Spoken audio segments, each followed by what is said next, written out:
بسم اللہ الرحمن الرحیم. فرض کریں ان بلاگ پوسٹ میں سے کوئی ایک میں سلیکٹ کر لیتا ہوں. تو پہلا میرا پوسٹ ہے A list of them on the most popular fast food chains around the world. تو اس پر ایک آؤٹ لائن تیار کر لیتے ہیں.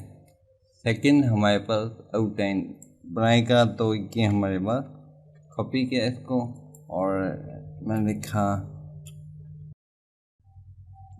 تو آپ نے جب ایک بات سلیکٹ کر لیا اپنا پوسٹ اپنا ٹائٹل کس پہ آپ بلاگ پوسٹ لکھیں تو اب آپ اس کی آؤٹ لائن جنریٹ کر لیں. تو یہ کام چیٹ جی پی ٹی بہت آسانی سے کر دے گا آپ کے لیے. تو یہ کافی اچھی آؤٹ لائن بنانے کا زیادہ محنت نہیں کرنی پڑے گی آپ کو، لیکن ایک دفعہ آپ کو تھرو کر لیں. رائٹ، تو یہ میرے پاس ایک چھوٹی سی آؤٹ لائن اس نے تیار کر دی.